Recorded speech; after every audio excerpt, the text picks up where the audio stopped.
블랙록, JP모건, 골드만삭스, 뱅크 오브 아메리카 50개가 넘는 회사가 최근 한자리에 모였습니다. 미국 주식과 국채를 코인처럼 주고받기 위해서입니다. 그런데 이 명단에 코인 회사는 한 곳도 없습니다. 몇 해 전만 해도 이 기술 앞에서 고개를 젓던 이름들이죠. 그 이름들이 지금은 자기 자산을 그 위에 올리고 있습니다. 리플이 1달러 언저리에서 멈춰있는 동안 벌어진 일입니다. 자리를 만든 곳은 DTCC라는 기관입니다. 미국에서 주식을 사고 팔면 그 뒤처리를 도맡는 곳이죠. 소유권을 옮겨 적는 장보를 100년 가까이 쥐고 있었습니다. 월가의 모든 거래가 마지막에 반드시 통과하는 관문, 그 관문이 자기 장보를 토큰으로 바꾸기 시작했습니다.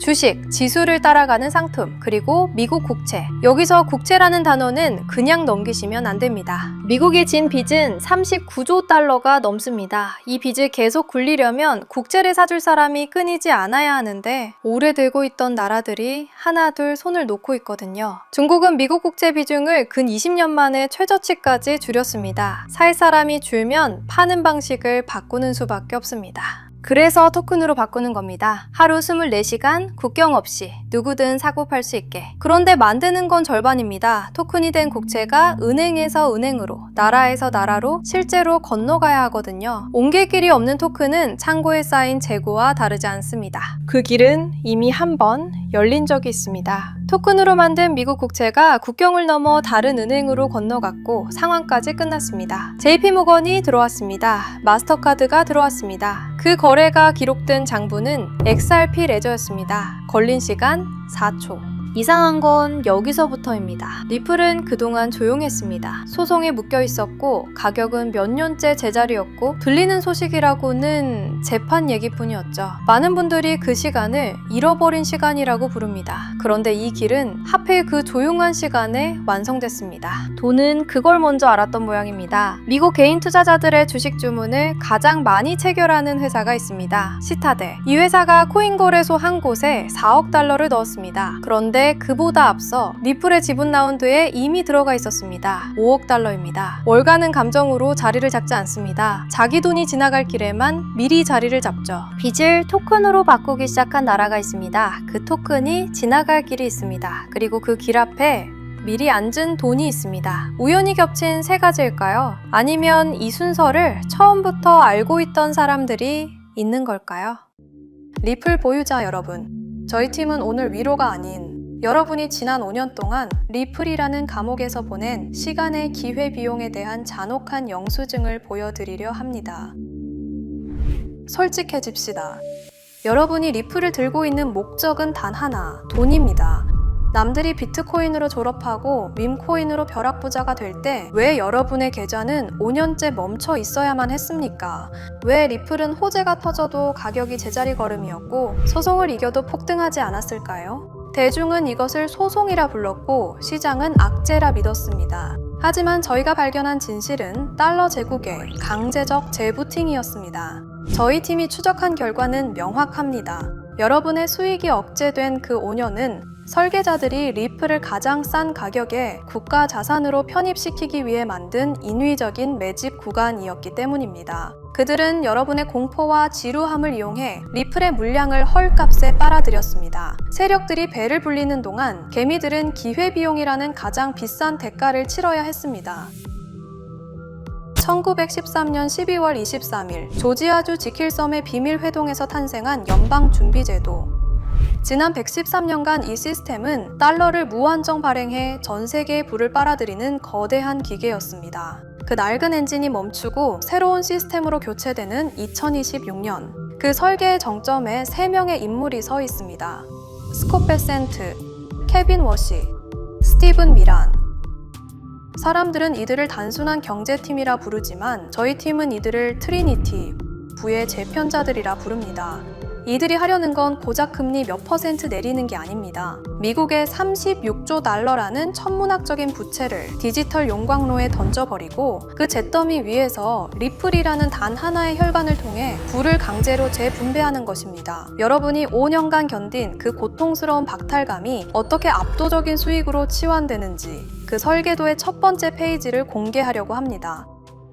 2026년 2월 3일 케빈 워시의 연준 의장 지명 소식이 전 세계 전산망에 타전되자마자 금, 은, 그리고 코스피를 포함한 모든 시장이 일제히 비명을 지른 이유를 아십니까? 시장은 이미 본능적으로 직감한 겁니다. 이들이 하려는 건 고작 금리 몇 %를 내리는 게 아니라 기존 달러 시스템에 계획된 안락사라는 것을 말입니다. 이들의 임무는 단순히 빚을 갚는 게 아닙니다. 36조 달러라는 미국의 천문학적인 부채를 디지털 용광로에 녹여버리고 새로운 제국의 주춧돌을 놓는 것입니다. 그리고 그 설계도의 심장부에 지난 5년간 철저히 격리되어 가장 순수한 결정체로 단련된 리플이 박혀 있습니다. 뉴스에서는 절대로 접할 수 없는 이야기들, 지금 바로 시작해 보겠습니다. 첫 번째 설계자, 재무장관 스콧 베센트. 그를 단순히 월가 출신 관료로 본다면 당신은 이 판의 본질을 놓치고 있는 겁니다. 1992년 9월 16일, 검은 수요일, 조지 소로스의 오른팔이었던 젊은 베센트는 영국 파운드화가 유럽 환율 메커니즘이라는 낡은 틀에 갇혀있다는 치명적인 약점을 간파했습니다. 그는 중앙은행이 시장의 유동성을 이길 수 없다는 것을 증명하며 영국 은행을 파산시켰습니다. 이 시스템 파괴자가 34년이 지난 지금 미국의 재무장관으로서 지니어스 액트를 가동하고 있습니다.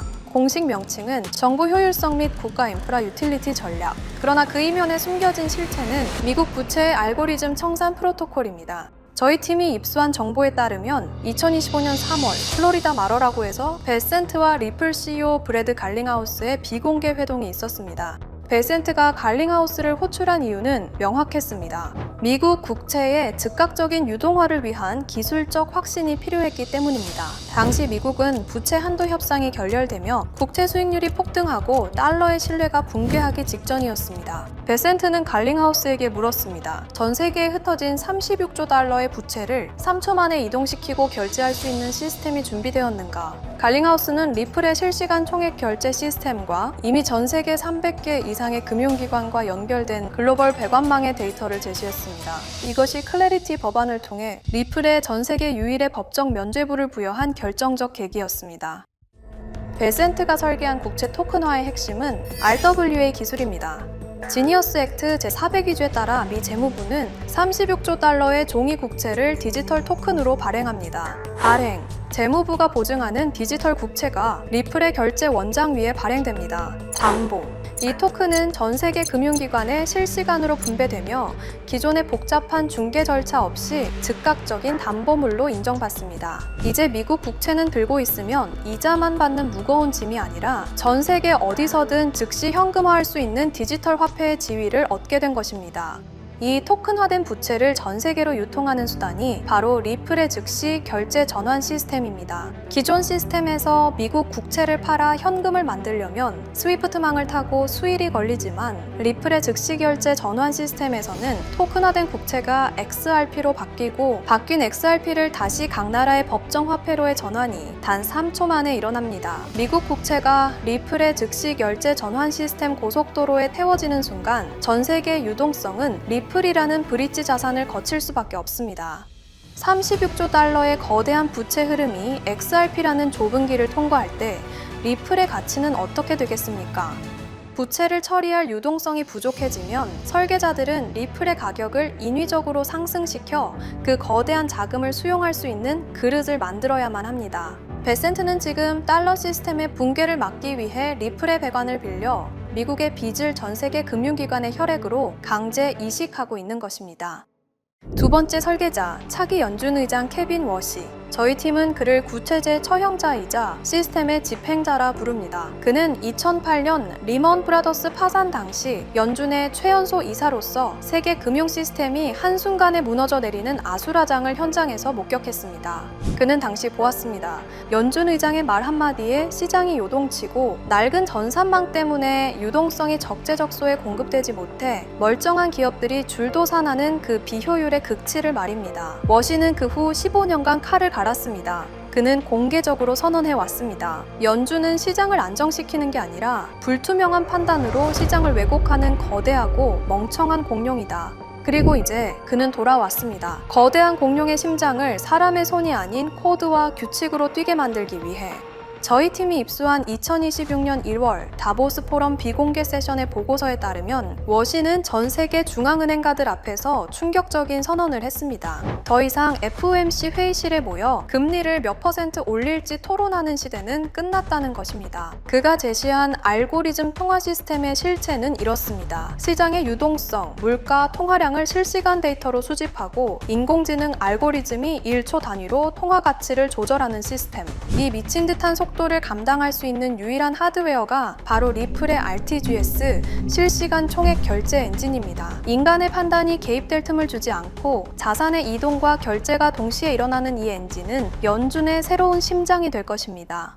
지난 2026년 2월 2일 리플이 유럽연합으로부터 공식 결제 라이선스를 획득했다는 뉴스는 단순한 사업 확장이 아닙니다. 이것은 케빈 워시가 구상하는 글로벌 통합 디지털 배관이 완성되었음을 알리는 신호탄입니다. 워시의 계획은 미국만의 시스템이 아닙니다. 달러를 사용하는 전 세계 모든 국가의 은행들을 하나의 리플 네트워크로 묶어버리는 것입니다. 유럽의 라이선스 획득은 대서양을 잇는 유동성의 고속도로가 개통되었음을 의미하며 이제 전 세계 모든 달러의 흐름은 워시가 통제하는 리플의 배관 위에서만 움직이게 될 것입니다.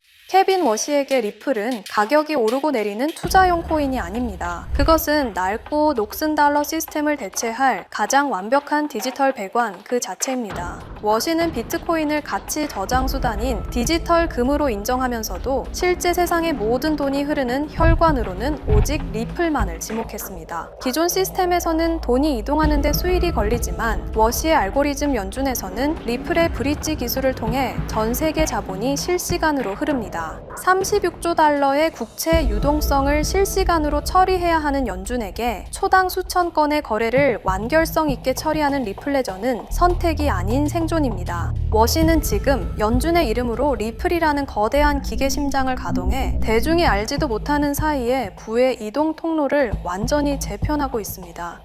세 번째 설계자, 트럼프의 그림자 책사이자 연준이사 스티븐 미란. 저희 팀은 그가 작성한 극비 메모이자 2026년 금융재편의 근간인 마러라고 합의의 전문을 입수하여 그 잔혹한 논리를 해독했습니다. 미란은 하버드 출신의 경제학자이자 헤지펀드 분석가였던 자신의 과거를 이 설계도에 녹여냈습니다. 그의 통찰은 차갑습니다. 미국이 비싼 기름을 태워 항공모함을 띄우고 세계 경찰 노릇을 하며 달러 패권을 구걸하던 시대는 끝났다. 이제는 전 세계 금융 결제망의 주인, 즉 디지털 톨게이트 사장으로 군림해야 한다. 1985년 플라자 합의가 일본 엔화의 가치를 강제로 올려 미국의 무역 적자를 해결했다면 2026년 미란이 주도하는 마러라고 합의는 달러의 의도적인 약세와 디지털 전환을 목표로 합니다. 미란은 미국의 36조 달러 부채가 달러의 기득권 때문에 발생한 독이 든 성배라고 진단했습니다. 전 세계가 달러를 원하기 때문에 미국은 계속해서 빚을 찍어낼 수밖에 없었다는 논리입니다. 그는 이 굴레를 끊기 위해 달러의 지위를 종이 화폐에서 디지털 기반 시스템으로 강제 이식하고 있습니다. 이 과정에서 미국은 동맹국들에게 안보 대신 금융 인프라 이용료를 요구하기 시작했습니다. 미란이 제안한 가장 충격적인 전략은 부채 전이입니다. 그는 미국이 보유한 막대한 금을 현재의 폭등한 시세로 재평가하거나 일부 매각하여 그 자본으로 디지털 자산 인프라를 선점하라고 트럼프에게 직언했습니다. 그 인프라의 핵심 징수원이 바로 리플입니다. 미란은 과거 논문에서 외국 정부가 미국 국채를 보유할 때 일종의 사용자 수수료를 부과해야 한다고 주장한 바 있습니다. 이제 그 수수료는 리플 네트워크 위에서 현실화됩니다. 여러분이 전 세계 어디서든 은행 송금을 할 때 그 저변에서 리플이 브릿지 역할을 수행하며 발생하는 미세한 수수료들, 그 거대한 유동성의 흐름은 미란이 설계한 파이프라인을 따라 미국 재무부의 실시간 수익으로 직결됩니다.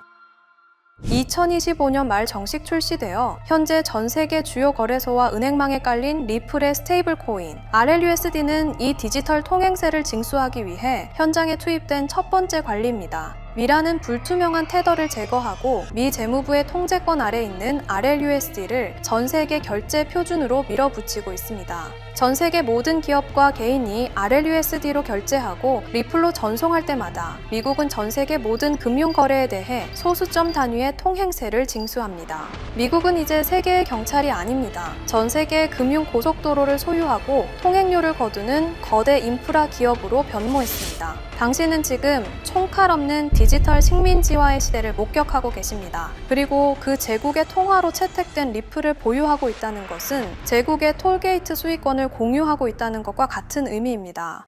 이 모든 거대한 설계에도 최후의 걸림돌은 있었습니다. 바로 기존 달러 시스템의 낡은 배관을 장악하고 수조 달러의 수수료를 챙기며 배를 불려온 월가의 구세력들입니다. 이들은 변화를 원하지 않습니다. 기득권을 내려놓느니 시스템과 함께 침몰하는 것을 택할 자들이죠. 이들을 도살하기 위해 돌아온 네 번째 인물, 저희가 제국의 청소부라 부르는 제이 클레이튼 뉴욕 남부지검장입니다. 2020년 12월 22일 임기 종료 불과 12시간을 남기고 리플을 기소하며 시장을 지옥으로 몰아넣었던 제이 클레이튼. 사람들은 그를 리플의 주적으로 기억합니다. 하지만 2026년 오늘 그는 트럼프의 부름을 받고 미국 금융의 심장부인 뉴욕 남부지검의 수장으로 귀환했습니다. 이것은 역설이 아닙니다. 클레이튼은 리플을 죽이려 했던 게 아니라 미국 정부가 리플을 완전히 장악할 때까지 격리시키고 그 과정에서 월가의 반란 분자들을 가려내는 덫을 놓았던 것입니다. 이제 그는 자신이 쳐놓은 덫에 걸린 짐승들을 처리하기 위해 저승사자의 낫을 들고 돌아왔습니다. 트럼프 대통령은 2025년 11월 제프리 앱스타인 파일 전면 공개 법안에 서명하며 클레이튼에게 사실상의 금융 핵 버튼을 쥐어줬습니다. 클레이튼은 현재 350만 페이지에 달하는 앱스타인 기밀 문서와 비공개 녹취록을 손에 쥐고 있습니다. 여기에는 지난 수십 년간 월가의 CEO들이 어떤 부도덕한 방식으로 네트워크를 쌓아왔는지에 대한 파멸적인 기록들이 담겨 있습니다. 저희 팀은 클레이튼이 이 명단을 어떻게 사용하는지 추적했습니다. 지금 JP모건, 골드만삭스 등 월가 거물들의 집무실에는 클레이튼이 보낸 정중한 소환장이 도착해 있습니다.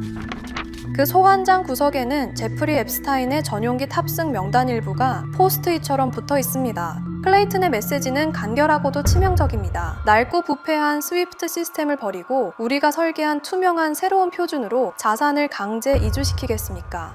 아니면 이 명단과 함께 감옥에서 생을 마감하시겠습니까? 이것은 설득이 아닙니다. 거부할 수 없는 금융적 사형 선고입니다. 2026년 2월 지금 이 순간 월가의 수조 달러 자금이 비명을 지르며 리플의 파이프라인으로 강제 이주당하고 있습니다. 클레이튼은 리플을 공격하러 온 게 아닙니다. 리플의 적들을 제거해 리플이 독점할 수 있는 무주 공산을 만들기 위해 돌아온 겁니다. 기존의 불투명한 테더와 낡은 송금망에 기생하던 자금들은 이제 클레이튼의 칼날을 피해 가장 투명하고 법적으로 검증된 리플 네트워크로 숨어들 수밖에 없습니다. 클레이튼은 지금 월가의 피비린내 나는 청소를 통해 리플이라는 새로운 제국이 들어설 자리를 닦고 있습니다. 저희 팀이 추적한 지난 5년의 기록은 여기서 하나의 결론으로 수렴됩니다. 대중이 리플을 비웃고 소송의 결과에 일희일비할 때 트리니티와 청소부 클레이튼은 36조 달러라는 거대한 부채를 청산하기 위한 프로토콜을 완성했습니다. 재무장관 스콧 베센트는 지니어스 액트를 통해 국채를 토큰화하여 부채를 유동성으로 바꿨고 차기 연준 의장으로 지명된 케빈 워시는 RTGS 엔진을 연준의 심장에 박아 알고리즘 통화 시스템 구축을 계획하고 있습니다. 트럼프 의책사 스티븐 미라는 마러라고 합의로 전 세계 금융결제망에 디지털 톨게이트를 세웠습니다. 그리고 클레이튼은 앱스타인 파일이라는 레버리지를 이용해 월가의 자금을 리플의 배관으로 강제 이주시키는 작업을 진행 중입니다. 하지만 여기서 여러분이 반드시 깨달아야 할 진실이 있습니다. 리플은 제국을 재건하기 위한 고속도로이자 배관일 뿐입니다. 고속도로가 뚫렸다면 이제 그 위를 달릴 컨테이너가 필요합니다. 36조 달러의 국채, 전 세계의 금, 부동산, 그리고 기업의 자산들, 이 거대한 실물 자산들을 디지털로 전환하여 리플의 ODL 고속도로에 실어 나르는 핵심 기술, 바로 RWA 섹터입니다. 저희 팀은 최근 백악관과 재무부가 추진하는 디지털 자산 표준화 작업에서 리플과 완벽하게 상호 운용성을 갖춘 특정 RWA 인프라 코인에 주목하고 있습니다. 하지만 이 코인은 일론 머스크의 X에서 의도적으로 언급이 자제되고 유튜브 알고리즘에서도 노출이 제한되고 있습니다. 기관들이 대중 모르게 소리 없이 물량을 확보하고 있는 자산, 베센트의 재무부가 국채를 토큰화할 때 사용하는 표준 프로토콜, 그리고 워시의 연준이 실시간으로 담보 가치를 측정할 때 사용할 데이터 오라클, 이 자산은 리플이라는 고속도로 위를 달리는 표준 컨테이너 역할을 수행하도록 설계되었습니다. 리플이 금융의 혈관이라면 이 RWA 코인은 그 안을 흐르는 산소이자 영양분인 셈입니다. 역사는 반복되는 것이 아니라 설계되는 것입니다. 설계자들은 리플이라는 고속도로를 깔았고 이제 그 위를 달릴 36조 달러 규모의 화물을 준비하고 있습니다. 5년 전 리플 홀더들이 겪었던 고통과 박탈감을 기억하십시오. 지금 그 똑같은 패턴이 이 RWA 섹터의 핵심 자산에서 반복되고 있습니다. 그들이 가격을 누르고 대중을 조롱할 때 우리가 먼저 설계도를 읽고 이 컨테이너를 선점한다면 결과는 상상 그 이상이 될 것입니다. 역사는 지금 이 순간에도 반복되고 있습니다. 그들의 계획을 미리 예측해서 우리가 조금이라도 더 빨리 움직인다면 우리는 도지코인, 시바이누를 초기에 매수했던 사람들처럼 상상할 수도 없는 수익을 올릴 수 있을지도 모릅니다. 하지만 진실은 언제나 불편합니다. 그 불편함을 견디고 끝까지 추적한 자만이 진짜 부의 이동을 목격하게 될 것입니다. 저는 오늘 이 코인을 여러분께 공개하겠습니다. 단 유튜브의 스크립트 작성 기능 때문에 직접적으로 언급할 수는 없습니다. 영상 설명란과 고정 댓글에 있는 링크를 통해 간단한 양식을 작성해 주시는 모든 분들께 이 코인을 알려드리도록 하겠습니다. 그리고 궁금하신 점은 언제든 댓글을 통해 말씀 주시면 답변해 드리도록 하겠습니다. 긴 영상을 시청해 주셔서 정말 감사드립니다. 좋아요 버튼도 꼭 부탁드리겠습니다. 감사합니다.